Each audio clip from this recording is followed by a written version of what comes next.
श्री से तारा। रात्रि 2 बजे अपने राम के चित्त में एक जिज्ञासा प्रकट हुई कि अगर हम सब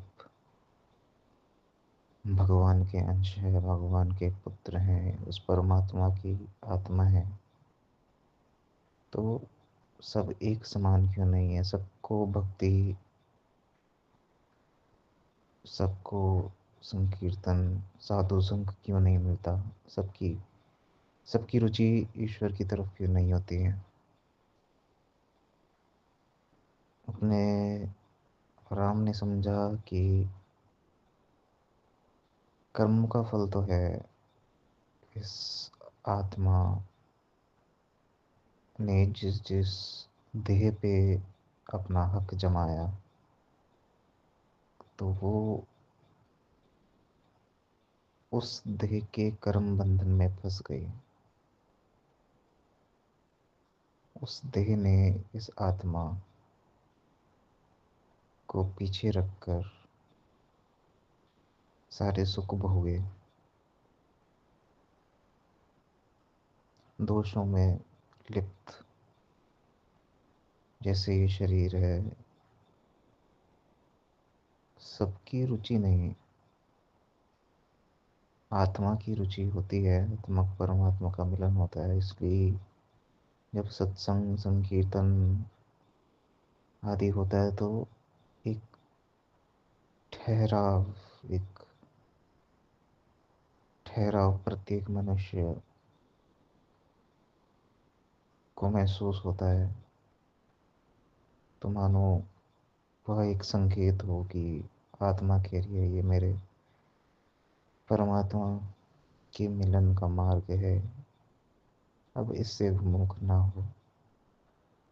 परंतु हम कलिमल ग्रसित प्राणी कुछ क्षण बाद ही द्वेष, विकार, राग, मोह, मद, मत्सर में इतने लिप्त हो जाते हैं कि उस आत्मा को कालकोठरी में कैद करके सारे विषय भोग का चिंतन, सारे विषय भोग में ही लग जाते हैं, और बस अपने देह की कर्म की प्रधानता को सर्वश्रेष्ठ रखते हैं, और उस आत्मा को हम इस शरीर में ही कैदी के रूप से बंधन में बांध देते हैं। यह बिल्कुल वैसा ही है कि जैसे कोई किराएदार अपने मकान मालिक को बंधन में रखे। यह आत्मा मकान मालिक है और यह शरीर किराएदार है। परंतु हम इतने देह अभिमानी हैं, कलिमल ग्रसित प्राणी इतना देह अभिमानी है कि वो आत्मा की नहीं सुनता। वो बस भोग चिंतन, भोग चिंतन, भोग चिंतन में लगा रहता है। इस कारणवश बस 84 के खेल में वो उस आत्मा को धकेले जाता है, धकेले जाता है, धकेले जाता है।